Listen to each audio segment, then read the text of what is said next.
Okay, so today's topic is potential energy stored in dipole in uniform electric field. Okay, इसको पढ़ने से पहले हम रिवाइज करते हैं लास्ट लेक्चर में हमने क्या किया था।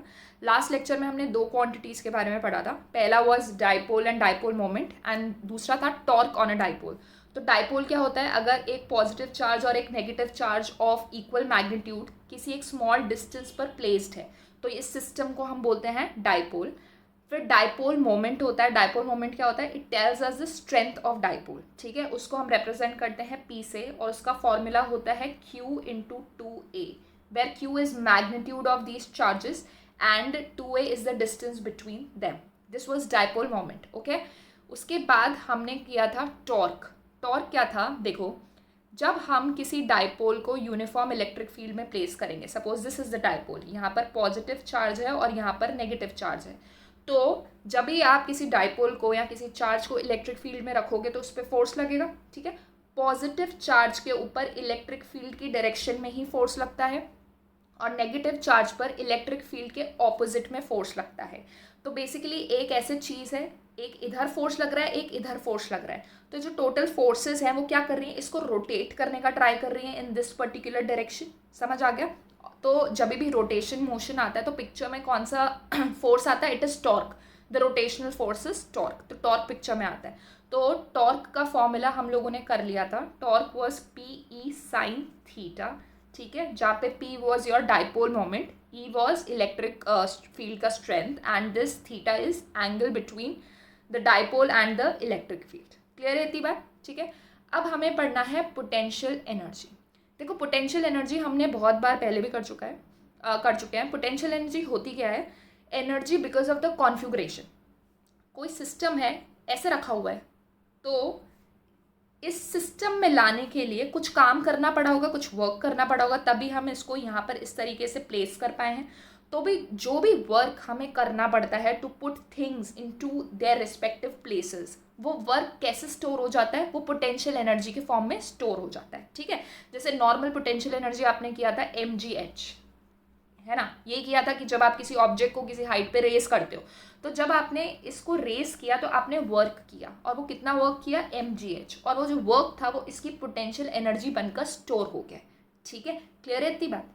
सिमिलरली अब देखो इधर ध्यान से, अगर आप इसको इलेक्ट्रिक फील्ड में रख रहे हो तो जो इलेक्ट्रिक फील्ड है वो क्या करेगा, इसको रोटेट करने के लिए ट्राई कर रहा होगा। ठीक है, ये रोटेट कब तक करना चाहेगा, ये तब तक रोटेट करना चाहेगा इस डाइपोल को तब तक डाइपोल इलेक्ट्रिक फील्ड की डायरेक्शन में ना आ जाए, यहाँ पर +Q आ जाए और यहाँ पर -Q आ जाए, तब तक ये रोटेट करने का ट्राई करेगा। क्योंकि अगर एक बार ऐसा हो गया फिर तो कोई इसके पास ऑब्जेक्टिव ही नहीं है, तो ये ऐसा करने का ट्राई कर रहा है इलेक्ट्रिक फील्ड। लेकिन हम नहीं चाहते कि इस तरीके से ट्राई हो, तो क्या करना पड़ रहा है, इसके ऑपोजिट वर्क करना पड़ रहा है, इसके ऑपोजिट, इस डायरेक्शन में ऑपोजिट वर्क करना पड़ रहा है किसी एक्सटर्नल एजेंट को। ठीक है, तो वो जो एक्सटर्नल एजेंट को वर्क करना पड़ रहा है वो work is stored as potential energy of this dipole. समझ आ गई बात। तो अब हमें वही पोटेंशियल एनर्जी कैलकुलेट करनी है। तो अब मैं ओवरऑल पिक्चर बता देती हूँ। हमें क्या करना है, वर्क कैलकुलेट करना है। ठीक है, वर्क कैलकुलेट करना है and I am saying this work will be stored as potential energy. तो वर्क का फॉर्मूला क्या होता है, जब हम लीनियर की बात करते हैं F.S होता है, F.S होता है। ठीक है, लेकिन चूंकि हम रोटेशन में बात कर रहे हैं, डाइपोल को रोटेट करना है, तो फोर्स की जगह आ जाएगा टॉर्क, और जो डिस्प्लेसमेंट है वो किसकी फॉर्म में हो रहा है, वो एंगल की फॉर्म में हो रहा है, मतलब थीटा। क्लियर है ये चीज़। ठीक है, तो अगेन हम एक स्मॉल वर्क निकालेंगे और फिर उसको इंटीग्रेट करेंगे। तो देखो, the torque on dipole is given by PE sine theta, this is clear.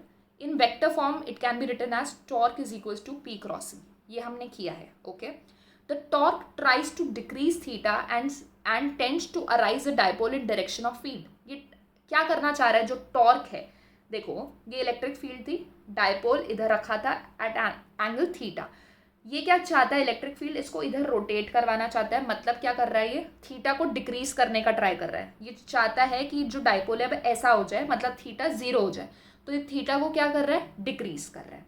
ठीक है, Therefore, to increase the angle, हम क्या कर रहे हैं, या एक्सटर्नल क्या चाहता है, एक्सटर्नल फील्ड वो चाहता है कि एंगल डिक्रीज ना हो, मतलब एंगल इंक्रीज हो basically. So to increase the angle through d theta work has to be done. तो हम क्या कर रहे हैं, हम इस पर्टिकुलर डाइपोल को एक छोटे से एंगल d थीटा पे इंक्रीज कर रहे हैं, d थीटा से इंक्रीज कर रहे हैं। तो वर्क करना पड़ेगा, ठीक है। तो D W can be written as tau D theta. मैंने अभी बताया था वर्क डन क्या हो जाएगा, फोर्स इनटू डिस्प्लेसमेंट। रोटेशन के टर्म्स में force will be torque and displacement will be theta. तो जब छोटे से डिस्प्लेसमेंट की बात कर रहे हो तो ये थीटा क्या आ जाएगा, डी थीटा आ जाएगा, ठीक है, clear. So this D W is equals to tau D theta. अभी टाउ की जगह P E sine theta D theta रख सकते हो, ठीक है। तो ये क्या आया, small work D theta. Therefore total work done to rotate the dipole from theta 1 to theta 2। अब हम क्या कर रहे हैं, टोटल वर्क डन निकालेंगे, कहाँ से कहाँ रोटेट करने के लिए, थीटा 1 से थीटा 2 पे रोटेट करने के लिए, ठीक है। तो वो क्या हो जाएगा, integration theta 1 to theta 2 D W, clear, P E sine theta D theta. तो W क्या हो गया, पी ई बाहर निकाल लें। पी ई बाहर क्यों निकाल सकते हैं, because they are constant for the given electric field and dipole. ये तो कांस्टेंट ही रहेगा। ई क्यों, क्योंकि ई हम बात कर रहे हैं यूनिफॉर्म इलेक्ट्रिक फील्ड। यूनिफॉर्म मतलब सेम है हर जगह, तो इट इज नॉट चेंजिंग, तो इसको इंटीग्रेशन के बाहर आप निकाल सकते हो, ऑलराइट। अब बचा integration of sine theta and limits कहाँ है, थीटा 1 से थीटा 2। तो ये हो गया P E minus cos theta, theta 1 से theta 2। This work done is stored as electrostatic potential energy, ठीक है। मतलब इलेक्ट्रोस्टैटिक वर्क डन की जगह मैं यू लिख दूँ, this is potential energy, it is minus P E cos theta 2 minus cos theta 1, ठीक है, क्लियर है ये चीज़, okay. Note, work done to turn the dipole from one end to other, that is from theta equals to 0 to theta equals to 180 degree. अगर कोई इस तरीके से डाइपोल रखा है 0 डिग्री से, हमें इसको एकदम चेंज करना है, मतलब ऐसे लेके आना है। इसका मतलब थीटा 1 क्या था यहाँ पर, थीटा 1 वॉज 0 डिग्री, और थीटा 2 कहाँ पर लेकर जाना है इसको, 180 डिग्री। तो नॉर्मली बस क्या करना है, फॉर्मूला लगाना है। We know the formula is this, cos theta 2 minus cos theta 1। तो क्या हो गया, minus P E cos 180 degree minus cos 0 degree, ठीक है। तो कितना हो गया, minus P E cos 180 is -1, cos 0 is 1, so -1 -1 -2। तो ये हो गया 2 पी ई। इतना वर्क आपको करना पड़ेगा, या फिर ये इसकी पोटेंशियल एनर्जी होगी, ठीक है। Note 2, potential energy in terms of dot product. अब आप इसको डॉट प्रोडक्ट में लिखना चाहते हो तो क्या करो, देखो जनरली क्या होता है, जब आपको किसी डाइपोल को रोटेट करना होता है तो एक ही एंगल गिवन होता है, कि सपोज हमको थीटा को लेकर जाना है 180 पे, या थीटा को लेकर जाना है 75 पे, कुछ भी लेकर जाना है, तो मतलब आपको इनिशियल एंगल नहीं गिवन होता कभी भी, ठीक है। तो इनिशियल एंगल कन्वेंशनली हम क्या लेते हैं, हम लेते हैं थीटा 1 इज 90 डिग्री। मतलब हम उसको ओरिजिनली डाइपोल को किधर रख रहे हैं, हम उसको रख रहे हैं 90 डिग्री पे। तो अगर कोई एंगल गिवन नहीं है, डायरेक्टली गिवन है कि डाइपोल को रोटेट करना है थ्रू दिस एंगल, इसका मतलब इनिशियल एंगल हम क्या ले रहे होंगे, डेफिनेटली 90 डिग्री, ठीक है। तो ये कन्वेंशंस है, alright. So potential energy in terms of dot product, U is minus P E cos theta 2 minus cos theta 1, ठीक है। तो सपोज हमें उसे थीटा डिग्री पे रोटेट करना है, थीटा डिग्री पे रोटेट करना है, इसका मतलब थीटा 2 कितना हो गया, थीटा हो गया, थीटा 1 गिवन नहीं है, मतलब हम लेंगे उसको 90 डिग्री, ऑलराइट। तो U कितना हो गया, minus P E cos theta minus cos 90 degree. Now cos 90 degree is 0, तो कितना हो गया, U is equal to minus P E cos theta. Clear है ये चीज़, okay. P E cos theta, क्या तुम इसको P डॉट ई लिख सकते हो। जब पी ई साइन थीटा होता है तो हम इसे P क्रॉस ई लिख देते हैं, तो कॉस थीटा होगा तो P डॉट ई लिख दिया, और दोनों पे वेक्टर साइन आएगा, ऑब्वियसली दोनों वेक्टर क्वांटिटीज है, ठीक है। दो वेक्टर क्वांटिटीज का डॉट प्रोडक्ट इज स्केलर, इसीलिए जो पोटेंशियल एनर्जी होती है वो क्या होती है, स्केलर। क्लियर है ये चीज़, ठीक है। Next is stable and unstable equilibrium. Stable and unstable equilibrium, stable equilibrium की क्या कंडीशन होती है, that potential energy should be minimum, and unstable equilibrium की क्या कंडीशन होती है, that potential energy should be maximum.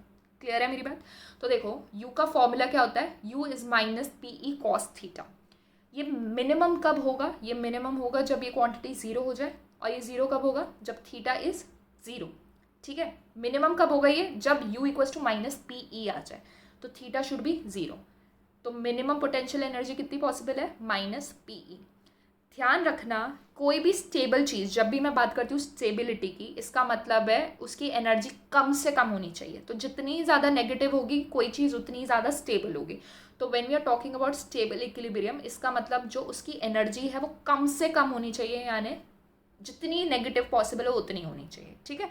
अब आप खुद सोचो, स्टेबल इक्विलिब्रियम के लिए मैंने कंडीशन बताई, थीटा शुड बी 0 डिग्री, मतलब ये इलेक्ट्रिक फील्ड की डायरेक्शन है, और अगर आप डाइपोल को इसी डायरेक्शन में मतलब 0 डिग्री पे प्लेस करो तो ये स्टेबल होगा। ऑब्वियसली स्टेबल होगा। क्यों? क्योंकि अब इलेक्ट्रिक फील्ड से कहीं पे चेंज करने की कोशिश ही नहीं करी होगी। क्यों रोटेट करेगी वो?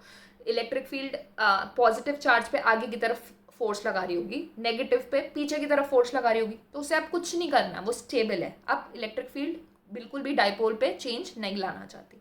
ठीक है, नेक्स्ट इज अनस्टेबल इक्विलिब्रियम। सबसे ज़्यादा कोई चीज़ अनस्टेबल कब होगी? जब उसका जो पोटेंशियल एनर्जी है वो मैक्सिमम हो जाए। ठीक है, ये minus P E cos theta maximum कब होगा? जब ये कॉस थीटा वाला टर्म माइनस आ जाए, क्योंकि अगर कॉस थीटा माइनस होगा तो ये ओवरऑल क्वांटिटी पॉजिटिव हो जाएगी, विच इज़ पॉसिबल जब थीटा है 180 डिग्री। तो यू कितना आ गया? Minus P E cos 180 degree, यानी P E which is maximum. Clear है? तो जो फर्स्ट केस हमने किया था, हमने निकाला था यूनिफॉर्म इलेक्ट्रिक फील्ड में। अगर डाइपोल को हम नॉन यूनिफॉर्म इलेक्ट्रिक फील्ड में रख लें, तो क्लास 12th में सीबीएसई में जो हमारे पास केसेस हैं, हम डाइपोल को नॉन यूनिफॉर्म इलेक्ट्रिक फील्ड में रख रहे हैं, but we are keeping it parallel to the electric field. ठीक है, किसी एंगल पे नहीं रख रहे हैं। ओके, तो वो वाले केसेस हैं हमारे कोर्स में, तो देख लेते हैं। Dipole is placed parallel to non uniform electric field, that is only the magnitude of field is changing, direction is constant. Okay, uniform magnetic field किस तरीके से है कि यहाँ पर सपोज इतनी इलेक्ट्रिक फील्ड लग रही है, यहाँ पर इतनी लग रही है, यहाँ पर इतनी लग रही है। अरे न्यूटन पर कूलम भी होगा ना इलेक्ट्रिक फील्ड का यूनिट। इलेक्ट्रिक फील्ड क्या होती है? Force upon charge. तो फोर्स का यूनिट चार्ज का कूलम। तो ये देखो, ये सपोज यहाँ पर है 1 न्यूटन पर कूलम, यहाँ पर हो गई 2 न्यूटन पर कूलम, ये 3 न्यूटन पर कूलम। मतलब जैसे जैसे हम आगे की तरफ जा रहे हैं, जो मैग्नीट्यूड है फील्ड का वो बढ़ता जा रहा है। क्लियर है ये बात? ठीक है, तो आप खुद बताओ मुझे कि अगर हम डाइपोल को ऐसे पैरेलली रख दें तो क्या होगा फोर्स का और टॉर्क का? क्या दोनों लगेंगी, दोनों नहीं लगेंगी, कौन सी चीज़ लगेगी, ये हमें बताना है। तो देखो, अगर इलेक्ट्रिक फील्ड इसी डायरेक्शन में है और आपका डाइपोल भी इसी डायरेक्शन में है, तो जो पॉजिटिव चार्ज है उस पर इधर की तरफ फोर्स लग रही होगी, है ना? क्लियर है ये बात? और नेगेटिव कहाँ लग रही होगी? इधर लग रही होगी, नेगेटिव पे।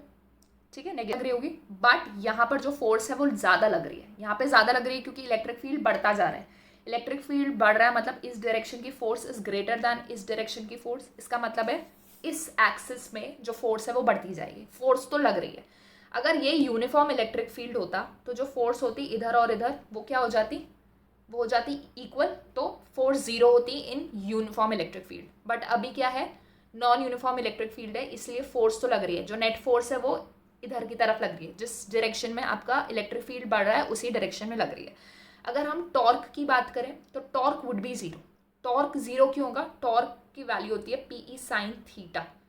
अब यहाँ पर थीटा ही जीरो है। अगर थीटा जीरो है तो टॉर्क जीरो होगा। अब खुद ही सोचो, टॉर्क कब लगता है? टॉर्क तब लगता है जब वो डाइपोल को रोटेट करवाना चाहता है।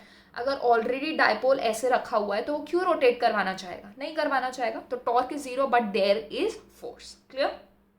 Next is magnitude of E is decreasing along X axis. Decrease कर रहा है, मतलब यहाँ पर अगर 3 न्यूटन पर कूलम था, यहाँ 2 हो रहा है, यहाँ पर 1 हो रहा है, एंड सो ऑन। तो अगेन टॉर्क तो जीरो होगा क्योंकि पैरेलल रखा हुआ है, लेकिन फोर्स लगेगा। पॉजिटिव पे इधर लग रहा होगा, नेगेटिव पे इधर लग रहा होगा, बट यहाँ वाली जो फोर्स है वो ज़्यादा होगी। ठीक है, इसका मतलब है फोर्स तो लगेगी, और नेट फोर्स कौन सी डायरेक्शन में लग रही है? इस वाली डायरेक्शन में। Direction opposite to the decreasing electric field. अगर इधर डिक्रीज हो रही है इलेक्ट्रिक फील्ड तो आपकी नेट फोर्स इस डायरेक्शन में लग रही है। क्लियर है ये बात? ठीक है, अब 2-3 न्यूमेरिकल्स हैं जो लास्ट क्लास के टॉपिक्स पर भी बेस्ड हैं, तो देख लेते हैं। 1 HCl molecule has dipole moment of 3.4 into 10 to the power -30. Okay, calculate maximum value of torque acting on it in a uniform electric field of 2.5 into 10 to the power 5 Newton per coulomb. क्या calculate करना है? Torque, maximum torque. Torque का formula is P E sine theta. Maximum बोल दिया, इसका मतलब maximum कब मिलेगा? जब साइन थीटा की वैल्यू मैक्सिमम होगी। साइन थीटा 1 होगा तो मैक्सिमम कितना हो गया? P into E. P given है आपको, P is this and E given है, सिंपल। ठीक है, और यूनिट क्या आएगा? Newton metre. All right, next question is an electric dipole is placed at an angle of 60 degree with an electric field of 10 to the power 5 Newton पर coulomb. It experiences a torque of 8√3 Newton meter. Calculate Q on dipole if dipole length is 2 centimetre. ठीक है, अब देखो torque का formula क्या होता है? P E sine theta. P मतलब Q इंटू 2A इंटू ई साइन थीटा। गिवन क्या है? जो डाइपोल है उसका लेंथ गिवन है। डाइपोल का जो लेंथ होता है वो a नहीं होता है, वो पूरा का पूरा 2a होता है। इसका मतलब हमें जो वैल्यू गिवन है वो किसकी गिवन है, 2a की गिवन है, ठीक है। तो 2a कितना गिवन है आपको, 2 सेंटीमीटर, यानी 2 × 10⁻⁻2 मीटर। और आपको टॉर्क भी गिवन है, इट इज़ 2√3 न्यूटन मीटर। और electric field is this, okay. तो torque 8√3 is equal to Q × 2 × 10⁻⁻2 10⁵ sin 60 degree. Simple है, Q ही तो निकालना है, बाकी सारी क्वांटिटीज गिवन है। तो Q आ जाएगा आपका 8 × 10⁻³ कूलम, जिसको आप 8 मिली कूलम भी लिख सकते हो, ठीक है। Next question, an electric dipole consists of two opposite charges of magnitude 10⁻⁻6 coulomb, okay, separated by 2 centimeter. The dipole is placed in an external field of 10⁵ Newton per coulomb. Clear? Dipole given है जिसके charge का magnitude ये है, separated by 2 centimetre, मतलब 2a की value कितनी given है आपको, 2 सेंटीमीटर है, और इलेक्ट्रिक फील्ड गिवन है। ऑलराइट, अब हमें क्या करना है, what maximum torque does a field exert on dipole. Again maximum torque, torque का formula is P is sine theta, maximum बोल दिया मतलब साइन थीटा 1 यानी PE, तो पहला हो जाएगा। दूसरा, how much work must an external agent do to twin the dipole end to end starting from theta equals to 0 degree, मतलब रोटेट करना है उस डाइपोल को एंड टू एंड, ठीक है, जहाँ 0 डिग्री से 180 डिग्री लेकर जाना है। तो फर्स्ट पार्ट तो एकदम क्लियर है, आपको गिवन क्या है, Q 2a गिवन है 2 सेंटीमीटर, E गिवन है। टॉर्क मैक्स का फॉर्मूला होता है P × E, P is Q × 2a, Q लिख दिया, 2a की वैल्यू पता है, E पता है, सब कुछ पता है, ठीक है। तो ये कितना आ गया, 2 × 10⁻³ न्यूटन मीटर। दूसरा है कितना वर्क करना पड़ेगा एक्सटर्नल एजेंट को, कहाँ से कहाँ रोटेट करवाने के लिए, 0 डिग्री से 180 डिग्री। अब दोनों एंगल्स गिवन है तो मैं θ1 और θ2 दोनों वाला वो फॉर्मूला यूज करूंगी, ठीक है। ये formula -PE cos θ2 - cos θ1, θ1 is 0 degree, θ2 is 180 degree, value put कर सकते हो, ठीक है। Answer will be 4 × 10⁻³ newton metre.